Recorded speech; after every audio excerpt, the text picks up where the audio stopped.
Kanalga hoş geldinizler. Bugün biz salat жасайтын bolamыз. Екі түрлі салат. Мынаны мен жаңа бірінші жуып, сорғытып, мінекей кептіріп алдым. Содан кейін барып іске кірісеміз.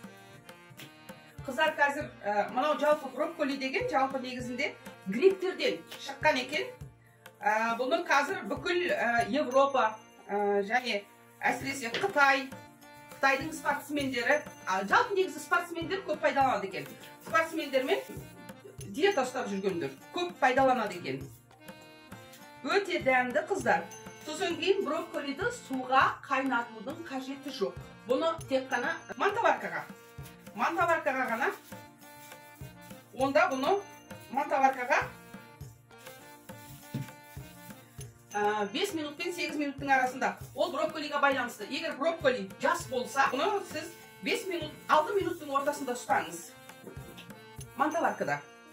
Міне қыздар, қазір міне осы брокколидан мен екі түрлі салат жасайтын боламын. Бұны салат ретінде де жаңа айтып өттім ғой, салат ретінде де жеуге болады, және ыстық тамақ ретінде де жеуге болады деп, иә? Мінекей, қазір ең алдымен кішкене ұсақтау қылып алғанды жақсы көріп тұрмын мен. Кішкене ұсатайын.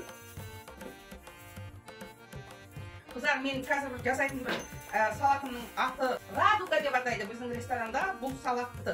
Ал әр ресторанда әр түрлі атайтын болу керек. Керемет дәмді салат қыздар. Арнадан алыстамаймыз. Мінекей, мен жөндеп қойдым. Мінекей, барлығын қиып. Енді мантаваркаға тіземіз. Мантаваркаға тізіп. Содан кейін бұны қайнап тұрған суға 5-6 минутқа қойып аламыз. Бұл витаминге өте бай қыздар. Өзі білінеді өзі. Жүп-жұмсақ болып, дайын болған кезде өзі жүп-жұмсақ болады. Ендеше кеттік. Қыздар, міне брокколи дайын болды. Ыстықтай, ып-ыстық қалпында. Енді бұны бетіне кішкене тұз себеміз. Тұзы жоқ қой енді бұны. Бұның бетіне қазір біз тұз себеміз.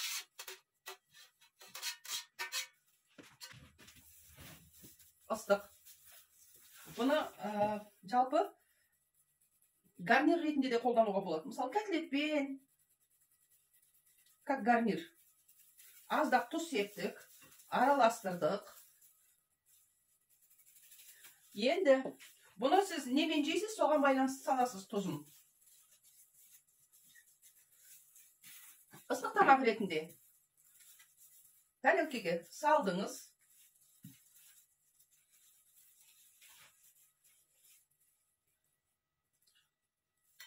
Қызыл, уылдырық, икра. Одан кейін міндетті түрде дүкеннің қаймағы. Дүкеннің қаймағы, қыздар. Үйдің қаймағы бұған не болады? Майлы ғой үйдің қаймағы. Міне қыздар, сондай дәмді, сондай күшті қыздар. Сіздерге көріне ме? Өте дәмді болады. Бұл ыстық тамақ ретінде. Енді бұдан суытып, тура осыменен салат жасауға болады. Қазір мен мұна кішкентай ғана брокколидің екіге бөліп, екі түрлі салат жасайтын боламын. Жақсын салып алайын мұнда. Жаңағы бір түрлі салат. Мұнау қазір суысын кішкене. Қыздар, мен жаңағы брокколиді салат жасайтын, оған мен мұна дүкеннің, магазиннің қаймағын қосатын болғандықтан, оны мен холодильникке қойып қойдым. 10-15 минутқа холодильникке тұрады. Ал енді біз екінші салатпен айналысайық. Жаңағы айтып өткен, ұтып қаламатын қайта-қайта. Радуга. Иә, радуга. Радугамен айналысатын болайық. Радугаға мінекей помидор, әкіршік, пияз, және мынау лимон керек болады. Сонымен бірге оливковый масло керек болады. Қазір ең алдымен мінекей огурцымызды турап аламыз. Әкіршігімізді қалай тураймыз? Мінекей айналдырып отырып, бұлай үш бұрыш мынандай болып шығады. Әртүрлі фигурада шығады да, мынандай болып. Немесе мынаны екіге бөліп алыңыздағы Бұлай қылып турай беріңіз. 3 бұрышты қылып. Көріп тұр ма? Міне, осылай қылып турай берсеңіз де болады. Әгіршігімізді саламыз.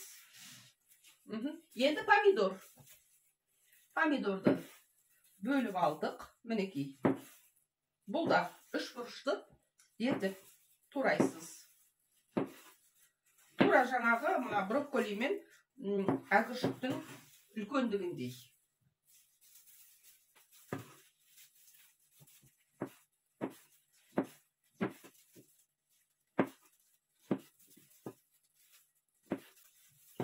Мінекей. Турап алдық. Ал мынау неге керек бізге? Мынау бізге бетіне қоюға. Негізінде лук шалот дейді ғой, қызыл пияз. Негізі қызыл пияз болғанда дұрыс болар еді, бірақ қызыл пияз жоқ. Сондықтан мынаны мынандай кольцо етіп турап алыңыздар. Тура берсін. Енді мынаған біз тұз бұрышымызды себеміз. Тұз. Лимонды алдық. Лимонның соғы. Шамамен бір қасықтай қостым. Енді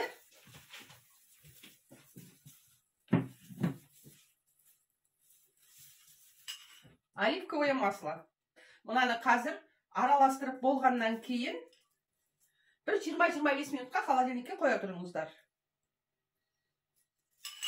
Лимонмен мынаның барлығы мариноваться етіледі. Сондай дәмді салат, қыздар. Бұны қазір тойларда, көбінесе осы тойларда осы салатты заказ береді. Жеңіл салат. Мінекей.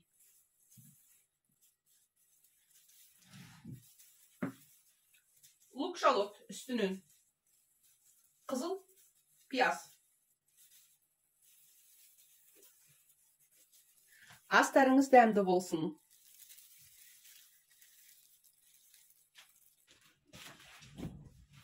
Қыздар, міне, мен екінші салатыма кірісейін деп жатырмын. Мынау сұп-суық болып суыды брокколи. Сұп-суық болып суыды.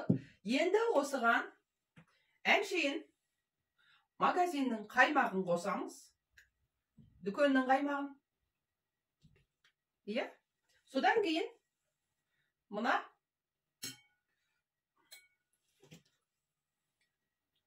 красный икра, қызыл икра. Соны қосамыздағы араластырамыз. Қыздар, мынандай болады. Көрсеңіздер, шіркін, өздеріңіз жасап көріңіздер. Өте дәмді болады, қыздар. Бұнда қазір тағы бір ингредиент қосамыз. Оны тарелкеге салғаннан кейін.